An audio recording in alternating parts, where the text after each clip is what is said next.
Hey guys, welcome back to Glam Finds, and I'm here with another Middle Eastern cologne review, and today we're going to be talking about From the House of Alhambra Galatea.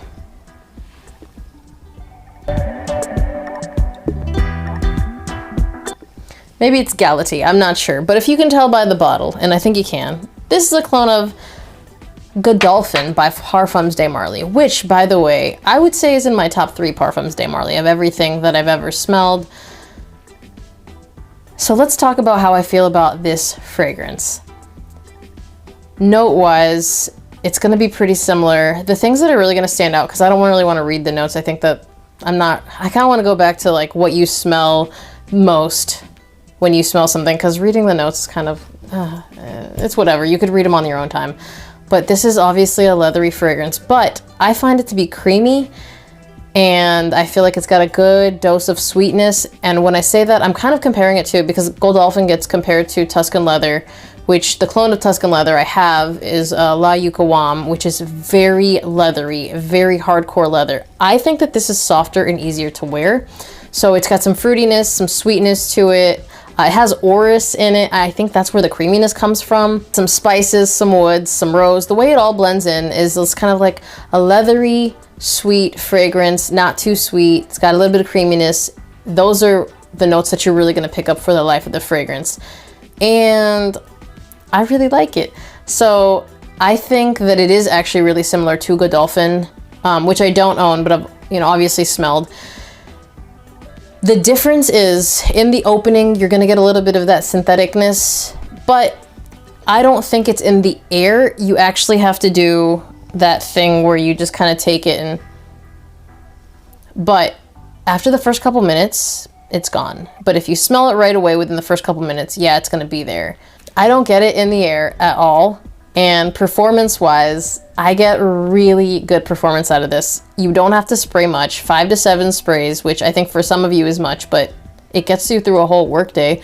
I would say at least 10 hours. At least on me, I got over 10 hours. I will also say this, I have very hydrated skin, guys. If it's not getting you 10 hours, use some lotion. It's not that hard. But it got me over 10 hours, and it was really, really nice the entire time. I think the sillage was really nice, projected really well for at least 2 hours, probably more than that, but the sillage kind of kept going for most of the life of the fragrance. I don't feel like it was a beast mode fragrance. Maybe if I sprayed heavier, it would have been, but it did a really good job and lasted, I would say, about 10 hours, because I got home and I could still kind of smell it on my clothes. So by the time I get home, that's a 10-hour day.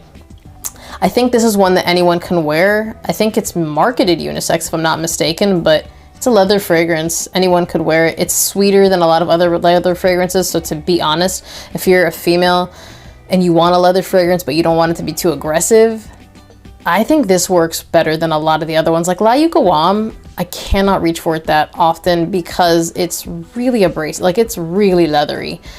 There's not a lot of occasions I want that, but this I can reach for a lot more often, and I really enjoy reaching for it.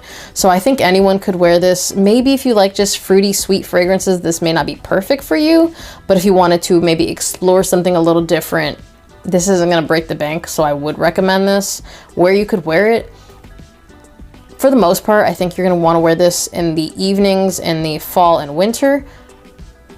Maybe like a date night, because it is sweeter than a typical leather fragrance, or like a formal event, something like that. But because of the cost, again, if you wanted to dress it down, I wouldn't say you couldn't.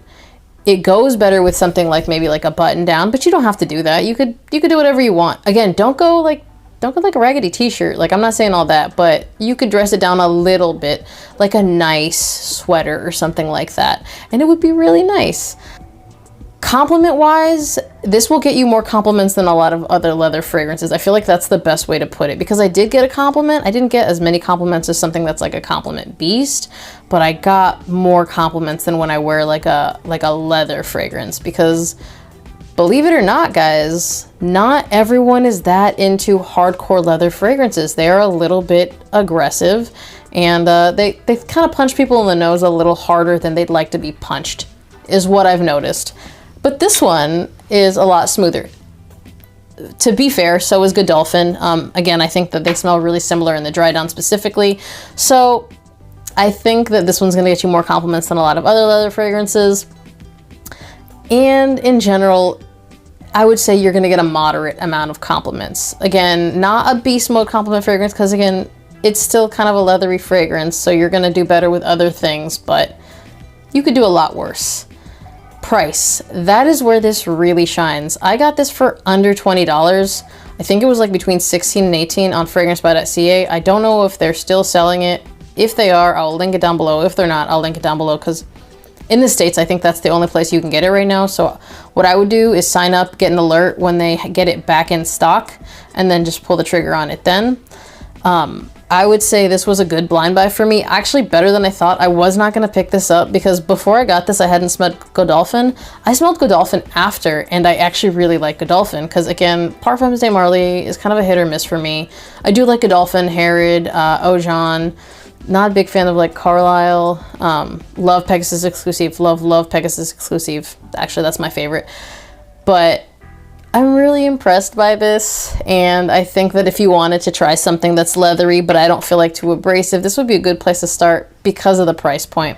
If you've tried this, comment down below. Let us know what you think. If you've tried Godolphin, comment down below, and let us know how that kind of stacks up in your list of Parfums de Marly fragrances, where they rate. As always, thank you guys for watching. Remember to like this video. If you liked it, be subscribed to my channel. Hit that notification bell to get notified when I drop new videos, and I will see you guys on the next one. Bye!